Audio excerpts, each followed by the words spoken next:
බලාපොරොත්තු වෙන්නේ නීරාර්ථිකව සාධාරණීය කතා කරනවා. අපි ඒ ගැන දැනගත්තේ ඔබෙන් තමයි. දැන් ඔබ බ්ලූ දිස් රංග කියලා ඇත්තට පටන් ගන්න තියෙනවා. අපිට දැනගන්න ඕනේ මේ බ්ලූ දිස් ඇප් එක ජෙනරේෂන් C එකට කොහොමද ප්‍රතිලාභයක් වෙන්නේ? ඒකේ මොකක්ද වෙන ක්‍රියාවලිය? ඒක කොහොමද ලංකාවේ දීවර ශ්‍රේෂ්ඨයට ප්‍රතිලාභයක් දෙන්නේ කියලා අපි ඒක ගැන කියන්න. හොඳ ප්‍රශ්නයක් සම්බන්ධයි.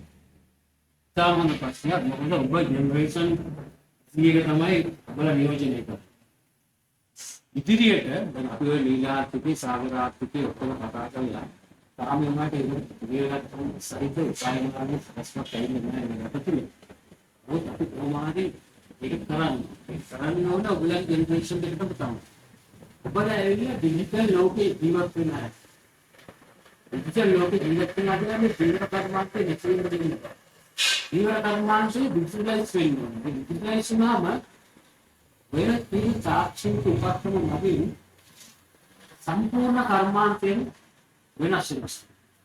මේ ජෙනරේෂන් Z එකට ජෙනරේෂන් Z එකට තමයි මේ තනි කරන මේ අපි මේ කරන ඩිජිටලයිස් කරන ඕෂන් එක ඩිජිටලයිස් කරන ඒ ක්‍රමවේද ඇති කරලා තියෙන්නේ. මේකේ තියෙන ප්‍රතිලාභ තමයි තනි කරම ඔබලට පුළුවන් කවදා හරි දවසක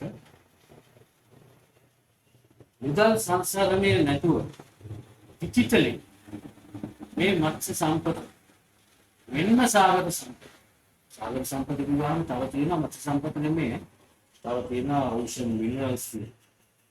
එතකොට මේ ඕෂන් එකේ කොරල්ස් තියෙනවා. ඒ වගේම සංස්කෘතිය සංචාරක කර්මාන්තයේ ඒක යොක්ස් තියෙනවා. උලගේ ලෝකේ ඔබලා ඒවත් එක්ක තමයි ජීවත් වෙන්නේ. ඒක මේක චිලසර භාගයත් එක්ක තමයි මේක අරන්නේ. ඒක තමයි මේ ඇක්ටිවිටි කියන වචනාව.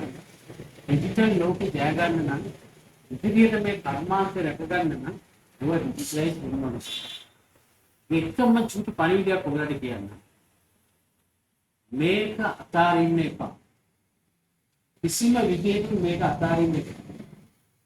මේ සාගර ආර්ථිකයේ නීලාර්ථිකයේ හරි සාගර ආර්ථිකයේ හරි සාගර සම්පත් න්යායන ඒකේ ශ්‍රී ලංකාවේ ජාතික ආදාය වැඩි කරන මේ පද්ධතිය තුළ ඔයගොල්ලෝ මේ සංසර්ණය ඒ පද්ධතිය රැඳෙන්නේ මේ පද්ධතිය සංවර්ධනය කරනවා.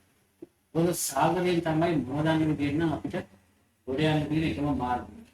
මම ගැන කිව්වොත් මම අද වෙනකොට අදවත් සත්‍යමත් කළා බයිපාස් එකක් කළා ස්ට්‍රෝක් එකක් ඇවිල්ලා පැරලයිස් වෙලා ඇවිදින්න බැරුව ඉන්න රෝගියෙක් කිව්වට හරි නම මම රෝගියෙක් කියලා හිතන්නේ. මම කොහොම හරි නැගිටිනවා කියන එක මම හිතනවා. ඒකම මම කොහොම හරි මේ සාගර ආර්ථිකය දැනකට ගෙනල්ලා මේ රටේ පැල කරලා තමයි ඕගොල්ලන්ට මේක දල්ලාලා වෙන්නේ. අතර තමයි මැරෙන්නේ කියන එක මම ඔයගොල්ලෝ හොඳයි ප්‍රශ්න අපිට මම විශ්වාස කරනවා අපේ පරම්පරාව මේ පිළිබඳව සැලකිලිමත් වෙලා මේ පැත්තක ගන්න කරේ.